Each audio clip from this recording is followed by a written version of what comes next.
नमस्कार दोस्तों, मैं रमेश चौधरी स्वागत करता हूं आपका सुप्रीम एकेडमी की सुपर सीरीज के अंदर। इसके अंदर हम बात कर रहे थे, आपको आर्टिकल 1 से आर्टिकल 24 तक याद करवा दिया था। 3 क्लासें थी, 5-5 मिनट की 3 क्लासें थी, उसमें आपको आर्टिकल याद करवा दिए। अब ये क्लास है चौथी क्लास। इसके अंदर हम आर्टिकल 25 से लगाकर आर्टिकल 34 तक आपको हूबहू याद करवा देंगे, जिससे आप एग्जाम के अंदर कंफ्यूज ना हो।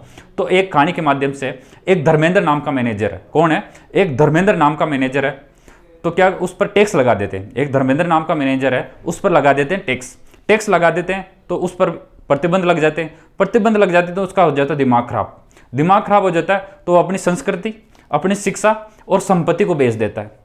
ये इतनी बेच देता है तो घर वाले सोचते हैं कि अब इसका उपचार करवाना बहुत जरूरी है। तो फिर उसका उपचार करवाते हैं। उपचार कहाँ करवाते हैं? सेना के हॉस्पिटल में, मतलब आर्मी के हॉस्पिटल में ले जाकर उसका उपचार करवाते हैं। बस इतना ये चीज़ें आपको याद है तो ये समझ लीजिए आपको आर्टिकल 25 से लगाकर आर्टिकल 34 तक याद है। क्या? एक धर्मेंद्र की कहानी है। वापस सुन लीजिए, एक धर्मेंद्र की कहानी है। धर्मेंद्र एक मैनेजर है, उसके ऊपर लगा देते हैं टैक्स लगाते हैं, उस पर प्रतिबंध लगते हैं। प्रतिबंध लगने के कारण उसका हो जाता है दिमाग खराब।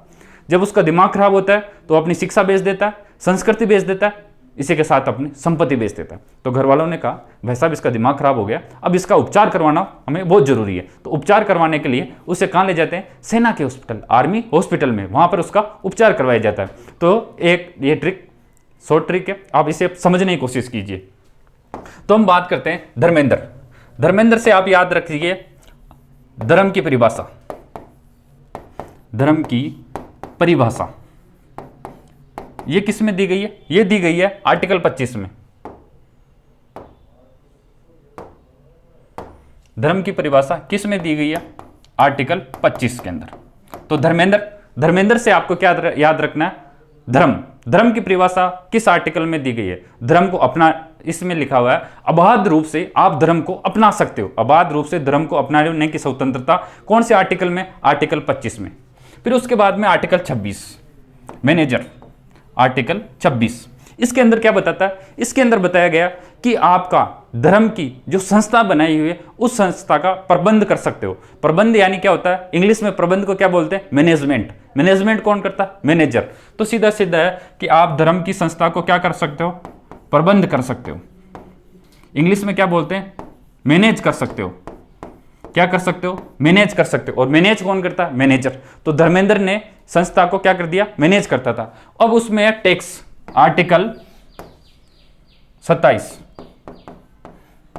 आर्टिकल 27 में क्या लिखा हुआ कि यदि आप किसी धर्म को अपनाते हो और साथ ही यदि आप किसी प्रकार की उस संस्था के अंदर सहयोग करते हो तो आपको टैक्स के अंदर छूट दी जाएगी। तो इसके अंदर क्या है? टैक्स के अंदर छूट, धर्म के नाम पर टैक्स के ऊपर छूट कौन सा आर्टिकल हमें बताता है? तो वो आर्टिकल बताता है आर्टिकल 27। आर्टिकल 27 यहां तक आप समझ गए होंगे। अब बात करते हैं आर्टिकल 28 की। आर्टिकल 28, ये आर्टिकल 28, इसके अंदर कुछ प्रबंध कि यदि किसी संस्था को, मतलब वो 100% सरकारी संस्था है तो उसमें धार्मिक शिक्षा नहीं दी जा सकती, मतलब एक प्रकार से प्रतिबंध लगाएगा। फिर उसके बाद यदि किसी संस्था है जो प्राइवेट संस्था है, शिक्षण संस्था है, तो उसके अंदर धार्मिक शिक्षा दी जा सकती है। यदि बच्चा, उसके अंदर बच्चा पढ़ रहा है, वो बच्चा 18 साल से कम उम्र का है, तो उस स्थिति के अंदर उसको उसके माता पिता या उसके अभिभावक की अनुमति से ही उसको शिक्षा दी जा सकती है। तो इस प्रकार हम देख सकते हैं कि आर्टिकल 28 के अंदर धर्म को लेकर कुछ प्रतिबंध है कि कहां पर शिक्षा दी जा सकती है और कहां पर नहीं दी जा सकती है। फिर उसके बाद में आर्टिकल 29 और 30। आर्टिकल 29 और 30, आर्टिकल 29 और 30 हमें किसके बारे में बताता है? अल्पसंख्यकों की शिक्षा और संस्कृति के बारे में, क्योंकि अपनी शिक्षा को, अपनी संस्कृति के लिए उपचार कर सकता है। शिक्षा और संस्कृति के बारे में यह बताता है आर्टिकल 29 और 30। फिर एक बात करते हैं आर्टिकल 31 की। आर्टिकल 31 में क्या था? संपत्ति का अधिकार। हम बात करते हैं 42वां संविधान संशोधन से संपत्ति का अधिकार हटाया गया। तो ये संपत्ति का अधिकार कौन से आर्टिकल में था? ये आर्टिकल 31 के अंदर था। तो संपत्ति का अधिकार कहां से?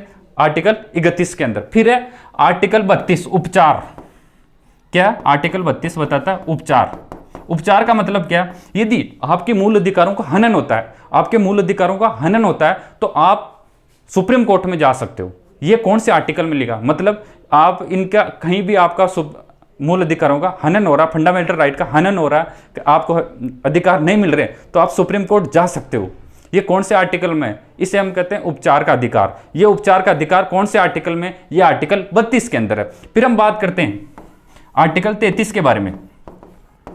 आर्टिकल 33 के अंदर क्या है? आर्टिकल 33 के अंदर है कि यदि जो कोई सेना में भर्ती होता है या कोई पुलिस के अंदर भर्ती होता है, अल्पसंख्यक जो बल है उसके अंदर भर्ती होता है, तो उनकी यदि उनकी आसूचना संकलन के अंदर भर्ती होता है तो आपके ऊपर प्रतिबंध होते हैं। यदि पुलिस वाला कहे कि मुझे नींद लेने का अधिकार है, तो उनको अधिकार नहीं है। तो सेना में भर्ती होने पर इनमें अलग अलग 4 पोर्शन दिखेंगे, जो हमने जो पिछली वीडियो डाली थी, हमारी पूरा जो मूल अधिकार समझाए गए उसके अंदर डिटेल से उस वीडियो को आप देख लीजिए, वहां से आपको समझ में आ जाएगा। तो ये आर्टिकल 33 क्या है? यदि कोई सेना में भर्ती होता है, अल्पसंख्यक वर्ग में बलों में भर्ती होता है, तो उस पर जो मूल अधिकार है वो लागू नहीं होंगे।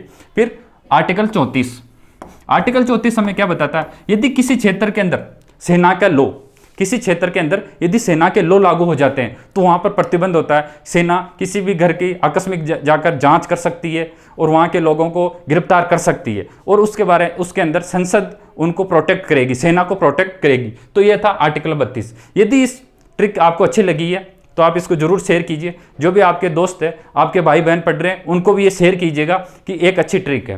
तो आपको ये ट्रिक कैसे लगी कमेंट सेक्शन में आप जरूर बताइएगा, और इसी प्रकार की ट्रिक देखने के लिए चैनल को सब्सक्राइब कीजिए। और आपको बताया कि एक पहले से ही हमारा टेलीग्राम चैनल बनाया हुआ, उसके अंदर हम डेली करंट अफेयर की चीज़ें डाल रहे हैं, और इंडियन पॉलिटी की अलग से एक सीरीज चल रही है जिसके अंदर हम विस्तृत रूप से एक एक आर्टिकल पर चर्चा कर रहे हैं।